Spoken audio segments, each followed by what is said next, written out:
She was there, and she'd got on the plane with one of those takeaway buckets of fast food. Bucket. I mean, there's your first clue. When did that happen? When did fat people just give up? When did they go into a shop and go, oh, fuck it, just treat me like a farmyard animal? Really? Give me it in a bucket. In fact, just strap it to my fucking head, and I'll just... A bucket? Really? You want your meal in a bucket? Yes. Right? So, she's there, and she's chowing down, right? And I swear, she turns to her fat friend and says, this is the best fried chicken I've had all day.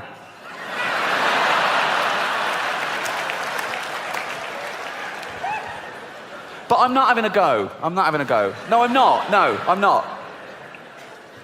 Because even though it is their own fault, and it is their own fault, I don't know if you know this about fat people, they fucking love cake. They love it. They love it, right?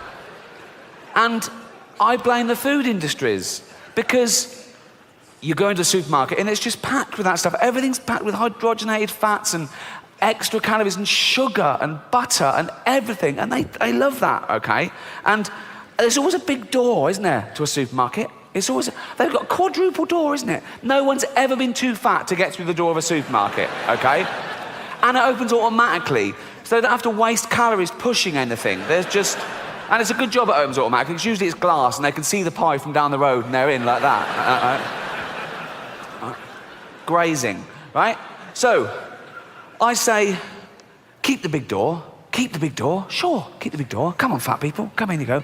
But when they get in there, it's all fresh fruit and veg. It's all whole grain, it's all stuff that's good for you, okay? Of course they'll be confused at first. They go, well, that's not real food to them. They think Brussels sprouts is packaging, right? They're looking, where's the cakes? Where's the cakes? The cakes are over here, but the cakes are through a different door. But this door is human-sized, okay? So now they go, where's the cakes? They go, oh, fuck, I can't get in. I can't get through the fucking door. I can't.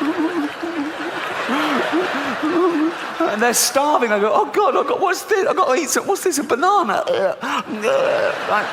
And they go back. Oh, no, I still can't. Back and have a carrot. They're back and forth for days, and the fat's fallen off them. Soon they can slip through the door and have a cake. They can't get out again. No, but I mean... But we've got to do something. We've got to intervene. And people say, no, it's nothing to do with you. It's up to them. It's their body. It's their life. And that's true, but we don't say that about wearing crash helmets. Or if you've got a heroin addict in the family, you don't go, oh, it's his life. He loves heroin. You know, you go, no, you've got to stop this. Please don't die. And you get him and you throw him in a cupboard for 3 weeks or something. You can't throw a fat person in the cupboard. You'll do your back in like me. But, you know, heroin addicts, they don't weigh anything. You can throw them around willy-nilly, right? But, in fact, when they're lying there with a needle hanging out, you just get the needle and flick, and they just go into the cupboard like that, okay? Fat people, you've got to lure them in. A little trail of chocolates, and they just follow that anywhere, like that. But we've got to do something, because 1/3 of the world are obese, and 1/3 of the world are starving. The fat ones are eating the skinny ones' food, basically. I know most of the skinny ones are in Africa, so out of sight, out of mind, I know, but no, I can talk about Africa like that, because I'm from Britain, and we used to own it. We did.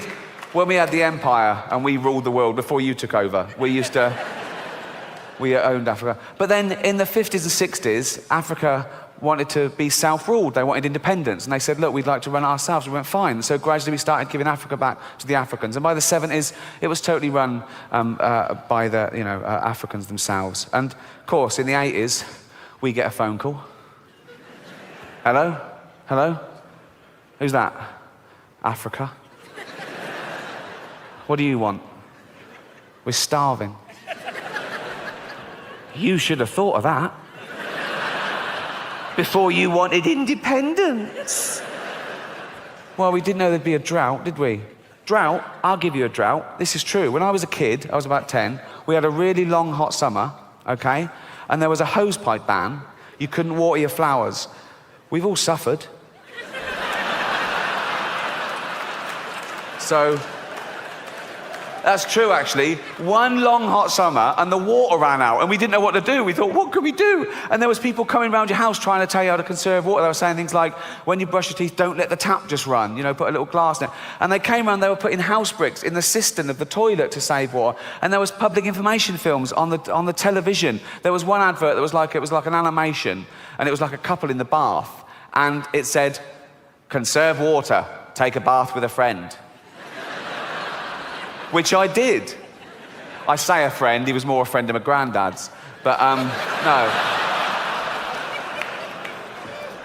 £10 is a lot to a kid in England. What? He taught me a lot, stuff like, you don't wash it like that, give it here. No, he was a sweet old man. I used to call him Grandad Charlie. He wasn't my real granddad, he was just an old bloke that lived across the road. He used to come round whenever he saw my parents go out, right? And he'd come round, Mum and Dad out, yeah, oh, right, do you want to see a magic trick? Yeah, he'd draw the curtains, right? And he'd close my eyes, okay, and he'd sit down and he'd put a top hat on his lap, like that, right? A magic hat, right? And he'd go, close your eyes, he goes, and feel the magic rabbit. And I used to go up and I used to put... I used to go in, I used to feel the little, weird little thing it was, didn't have any fur or ears, right? And he used to go, and it was scared stiff, it was terrifying, right? And he made us stroke it, and I stroked it so fast once that it was sick, all down my... Shut up, fuck off. Oh dear, oh. Where was I? Oh yeah, famine. Famine is a problem. Which brings me to this next fad that we need to stamp out. This happened Christmas before last, exchanging gifts with old friends, good friends, quite well-off friends, if I'm being honest. I got them a coffee-making machine from Harrods, top of the range. They loved it. They gave me my present. It was just an envelope. I thought, oh, what's this, vouchers? Opened it up. It wasn't vouchers. It was just a card with a picture of a goat on it. And I said, what's this? They went, oh, our gift to you is we gave a goat to an African family. What? I'm looking at the coffee machine thinking, is it too late to take that back? Is it too... what is it? Oh, we gave a goat to an African family. Did you? Oh. So I've got fuck all then, basically. I mean, I don't even know this African family. Why would I give them a goat? It doesn't matter. This serves no purpose at all. This is no good for any of my own, but I've got loads of nieces and nephews, and they've got kids of their own now, and I want to be a cool uncle and give them what they want, but I want to be a responsible one too and not add to the stray problem. But I think I've solved the dilemma. Here's a tip. This is what I do anyway. You've got to wait till Christmas Eve and always go to an animal rescue centre, not a breeder, and I go along to an animal rescue centre Christmas Eve, and I go to the veterinary part, and they've usually got like a runt who's been born sort of disabled with no quality of life, and they're just putting that out of its misery, right? And I go, no, perfect. So, and I run home, I'm going, don't die yet, a little bit of Starbucks.